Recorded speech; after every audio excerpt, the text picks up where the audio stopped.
throughout America for over 200 years. You could even be jailed in America for not growing cannabis during several periods of shortage. Benjamin Franklin started one of America's first paper mills with cannabis. This allowed America to have a free colonial press without having to beg or justify the need for paper and books from England. George Washington and Thomas Jefferson grew cannabis on their plantations. Jefferson, while envoy to France, went to great expense and even considerable risk to himself and his secret agents to get good hemp seeds smuggled illegally into Turkey from China. The Chinese political rulers so valued their hemp seed that they made its exportation a capital offense.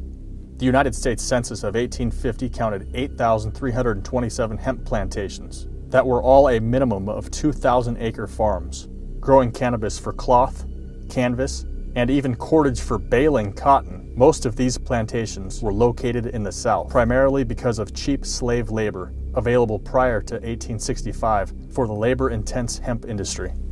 This figure does not include the tens of thousands of smaller farms growing cannabis. Various marijuana and hashish extracts were the first, second, and third most prescribed medicines in the United States from 1842 until the 1890s. Its medicinal use continued legally throughout the 1930s. Cannabis extract medicines were produced by Eli Lilly, Parker Davis, Tildens, Brothers Smith, Squibb, and many other American and European companies.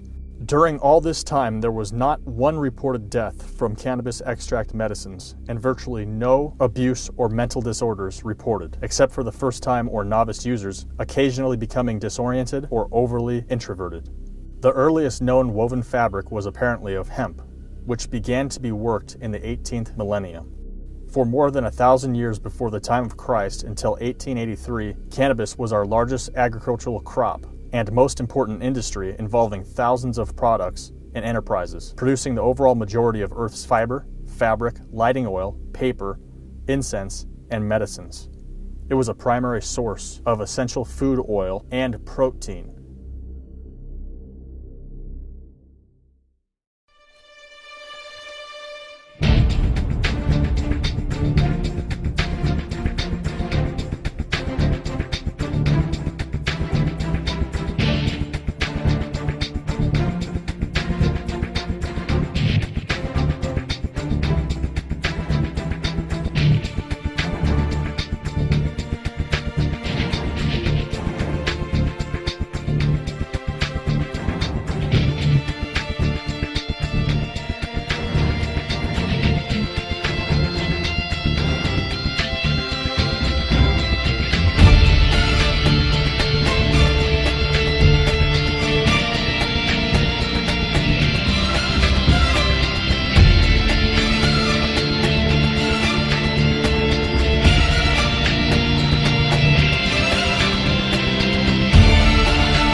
Cannabis has long been used to treat and comfort ailments for thousands of years. The truth about medical cannabis and why big drug companies try to keep it illegal. Nabalone, derived from cannabis, $4,000 for 1 year supply.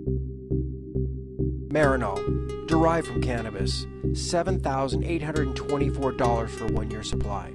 Sativix, derived from cannabis, $9,351 for a year supply. The cost of growing your own? 1 seed, $10. Water for seed, $3. Plant food, $5. Scripps Research Institute in California shows that the active ingredient in marijuana, THC, prevents the formation of deposits in the brain associated with Alzheimer's. According to a 2007 study at the California Pacific Medical Center Research Institute, cannabidiol, or CBD, may stop breast cancer from spreading throughout the body. Investigators at Columbia University published clinical trial data in 2007 showing that HIV and AIDS patients who inhaled cannabis 4 times daily experienced substantial increases in food intake with little evidence of discomfort and no impairment of cognitive performance. They concluded that smoked marijuana has a clear medical benefit in HIV-positive patients. However, cannabis vaporizers are better than smoking and actually help with lung issues. A study by Complutense University of Madrid, when mice with the human brain cancer cells received the THC, the tumor shrank. Using an electron microscope to analyze the brain tissue taken both before and after a 26 to 30-day THC treatment regimen, the researchers found that the THC eliminated cancer cells while leaving healthy cells intact. Cannabis is one of the 50 fundamental herbs in traditional Chinese medicine. Studies show cannabis is no more addictive than sugar or caffeine and help thwart other addictions.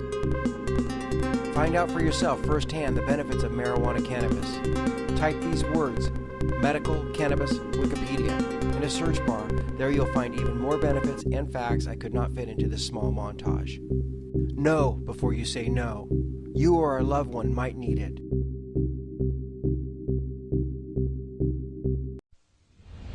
Should marijuana be legal? That's the question at the center of our week-long special, America's High, the case for and against pot. We've interviewed Melissa Etheridge, who said she used medical marijuana after her diagnosis of breast cancer. We've also taken you on a raid at a national forest where Mexican drug cartels are planting marijuana gardens. As the battle rages, marijuana keeps entering this country. This week, Border Patrol agents in California found nearly 200 pounds of pot hidden in 2 vehicles. These pictures from that seizure. Arrests were made in both instances. There are places right here in America, though, where it's perfectly okay to own and smoke pot. And tonight, you're going to meet a legal pusher of the drug who believes it can help sick people. Joe Johns reports. If marijuana has a future as a legitimate business in this country, Paul Stanford of Portland is a true pot pioneer. I feel a little bit more relaxed. I can feel that I've had a couple of little puffs here. Call it his Oregon Trail. For 25 years, he's pushed to legalize marijuana. In fact, for the last decade, he's hosted a cable access show on it. Bring out our infamous dancing cannabis leaves. He founded what he says was the first medical marijuana consultation and referral service in Oregon. The company has amassed files on 64,000 patients in 8 states where medical marijuana is legal, matching people who want it to doctors who can provide it. Stanford says it's a $3 million a year business. These plants are also Stanford's. He's licensed by the state to grow them for medical marijuana.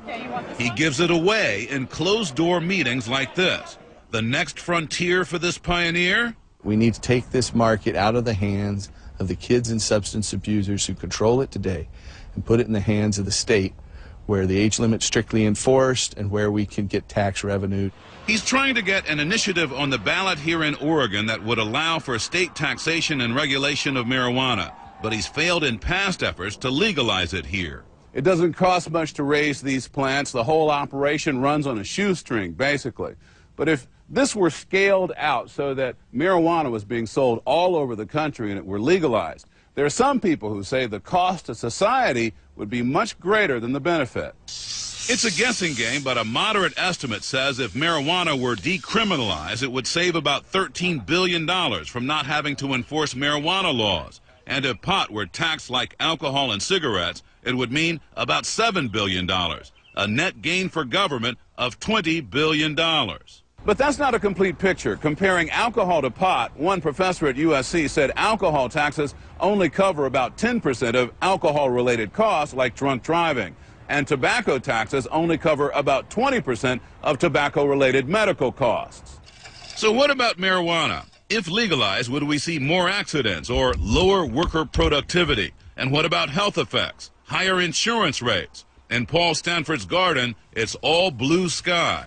That's assuming that marijuana is like alcohol and tobacco, and it isn't. Marijuana is a healthy alternative and much safer than alcohol and tobacco. But what about the cartels and the brutal international drug trade? Those who support legalization say it will stem the violence. But critics say the cartels will simply slash their prices or ramp up trade in other drugs like cocaine or methamphetamine. Stanford says there's no proof that would happen, and he remains confident in the mantra of legalization. Marijuana is a lot safer than alcohol, has a lot of medicinal benefit, and so if we look at the science, we're going to win. But given the national experience with legalized recreational drugs, who knows where this Oregon trail will lead? Joe John, CNN, Portland. Before the break, we introduced you to a man in Oregon, a pot pioneer of sorts, who believes that science shows marijuana has health benefits. Does it? One doctor we spoke to this week calls pot the best medication he's ever worked with. Others say it's a potent, addictive, gateway drug with dangerous side effects that ruins lives and families. Both sides have studies to prove their case. So what exactly are the facts?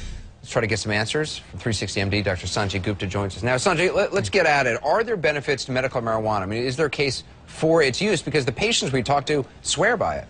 Yeah, well, the answer is yes. I mean, there are some medical benefits to marijuana, and this is more than just anecdotal evidence now, Anderson. There are some studies to sort of back that up. We know that there are receptors in the brain, cannabinoid receptors, and they control things like your pain levels, your hunger levels, things related to your mood.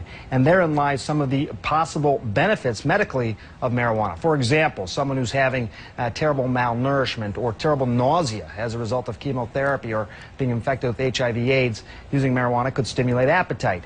Neuropathic pain, Anderson, something I deal with quite a bit as a neurosurgeon. It's that lancinating nerve pain that is often caused by trauma or some sort of injury or surgery. Sometimes it can be very refractory to pain medications. Marijuana can help there as well. Multiple sclerosis, something else that I treat, that's something that can cause significant tremors, for example. Marijuana can help. But the caveat, Anderson, is that sometimes other medications, which we know more about, may be better alternatives. So it can help, but there might be other things that even better. Is there medical evidence that it can be dangerous? I mean, what do doctors say? Well, most of the studies on this really look at some of the shorter-term effects of marijuana. It is hard to make the statement right now about the longer-term dangers of marijuana. The medical community as a whole, for example, the American Medical Association, is against the smoking of marijuana. I mean, that is a stance that they take as an organized medical association. But there are several areas in the brain, again, that marijuana affects. The hippocampus, Anderson, is an area that's responsible for memory. So short-term memory problems is something that is often cited. Also, the developing brain. Is marijuana, does it have somehow a greater impact on the developing brain? There are studies on this, although as I look through them today even, not conclusive. It's a real concern. There's also, you know, this idea that you talk about THC, the active ingredient that Joe Johns was talking about, a lot of the other pieces this week, but there are 300 other compounds or so as well, and what exactly do they do?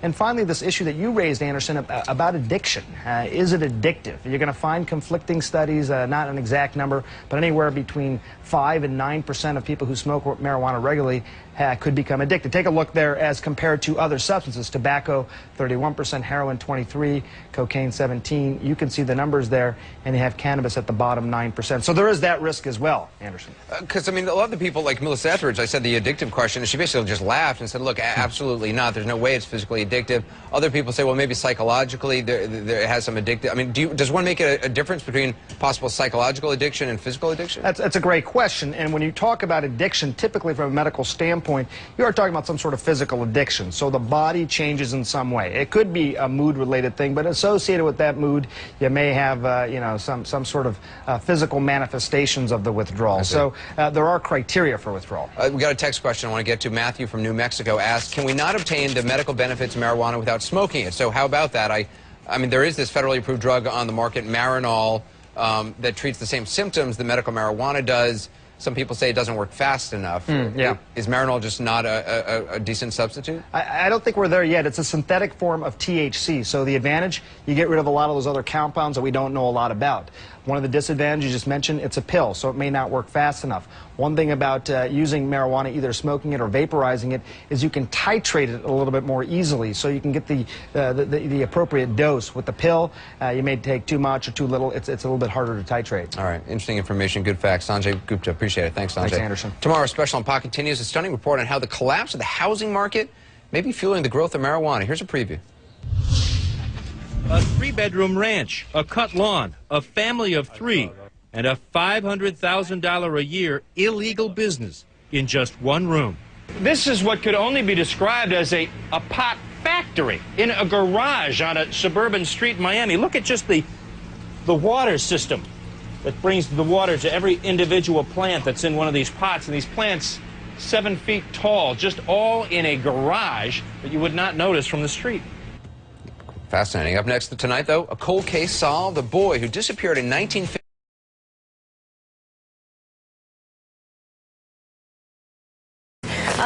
Medical report should tell you about this morning. It turns out pot doesn't harm your lungs.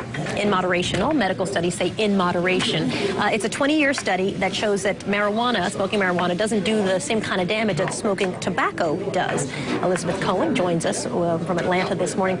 So it sounds to me, Elizabeth, like we always say in moderation when we're talking about these stories. Tell me a little bit about this study and what exactly in moderation means. Right, that is the key question. So Soledad, they followed 5,000 people and found that when they smoked at low levels, it actually possibly might have helped their lungs. Moderate levels didn't seem to matter. High levels, that did indeed seem to do some damage to their lungs. So let's take a look at what those levels are. 2 to 3 times a month would be considered low, and that's where it actually might possibly have helped. Once a week over a period of decades. Once a week over a period of decades didn't seem to really hurt or help necessarily. What was considered high, what was considered damaging, was daily pot smoking for more than 7 years.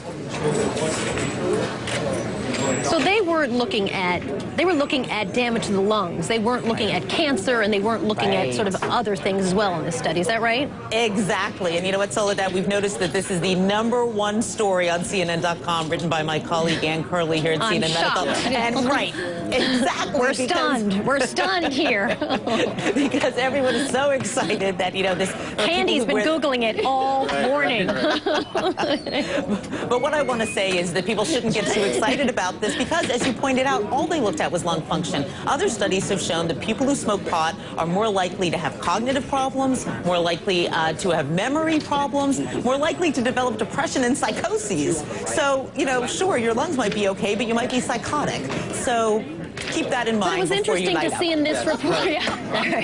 It is one of those either or. But seriously, it's interesting to see that they thought that there might be something in the smoking of pot that actually could be beneficial to your lungs, like protect you against the chemical compound, right, of the marijuana. Isn't that right? Actually, that tobacco doesn't do. What's interesting is that these low levels where it might actually help your lungs, it's not really because of the chemical in marijuana necessarily. It's because you're doing such deep inhalations and exhalations. I mean, I hate to compare it to yoga, but it's a little bit of the same thing. So these folks are inhaling deeply and exhaling, and that seems to help their lungs. Right. So they couldn't necessarily remember, you know what? I feel anything. Like we need to go out on a limb here and say we're not comparing this to yoga. Right. Disclaimer: this is not like yoga. Not like yoga. Thank you. Not like yoga at all. I appreciate that. The other health risk how much of your life you end up spending watching South Park. Okay, that's right. I mean, that's all correlated. All right, so there's a whole other set of risks. Oh, it's here all that we're circled talking the about. drain. Elizabeth Cohen for us, updating us on this story that apparently, you know, we're laughing, but like this is the #1 story on CNN.com. Is that right? The #1 story on CNN? Go figure. Says something about our viewership, doesn't it? All right, Elizabeth. Coveted 18 to 34. Come on. Oh, I mean, right. It's like, the coveted demographic. No, absolutely. Elizabeth, thank you. Thank you. We're circling the drain. Still ahead this morning, we'll do our review.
Let's brush up on your marijuana history.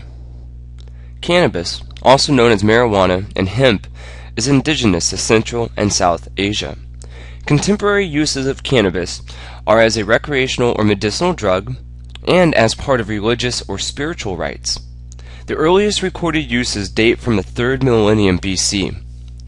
The Chinese Emperor Fu His, around 2900 BC, whom the Chinese credit with bringing civilization to China, seems to have made reference to Ma, the Chinese word for cannabis, noting that cannabis was a very popular medicine that possessed both yin and yang.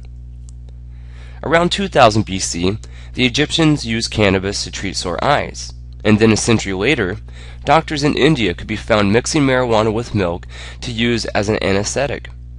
In 200 BC, the Greeks used marijuana to remedy earaches. During the Middle Ages, hemp was central to any herbalist medicine cabinet. William Turner, the naturalist considered the first English botanist, praised it in his New Herbal, published in 1538. It was in the early 1600s when Jamestown settlers brought the marijuana plant, commonly known as hemp, to North America and throughout the colonial period. Hemp fiber was an important export. Such notable use for cannabis slowed to a screeching halt and was temporarily removed from history after 1937, when the Marijuana Tax Act effectively banned the drug in the United States. Marijuana is actually a misunderstood substance. It is a good thing that debates have paved the way to discover that it has many good uses, more than what's been described, since Congress passed the Controlled Substances Act in 1970 that classified marijuana as a drug with quote-unquote no accepted medical use. It was in the same year that NORML, the National Organization for the Reform of Marijuana Laws, was founded as a non-profit public interest advocacy group whose mission is to end marijuana prohibition.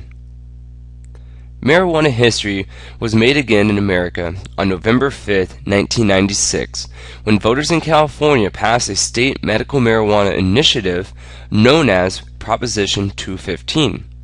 The legalization permits patients and their primary caregivers, with a physician's recommendation, to possess and cultivate marijuana for medical use. Today, 60% of Americans support legalizing marijuana for medical use, according to an April 2010 AP CNBC poll. Many more states now allow the usage of marijuana for certain medical conditions, thus giving birth to the term medical marijuana, and are now paving the road for the legal cannabis industry. Many medical studies have shown that marijuana has the ability to help people suffering from a variety of medical conditions. Tumor cells growing in some areas of the body have been scientifically proven to decrease through marijuana use. In fact, many of states are willing to let it help the American economy by imposing taxes on it. People who have been supporting the use and growing of marijuana are expecting that the law changes will soon make their dream happen. Many marijuana supporters continue to lobby the widespread legalization of the plant so that many people can reap its benefits. People may have to wait before the decision on legalizing marijuana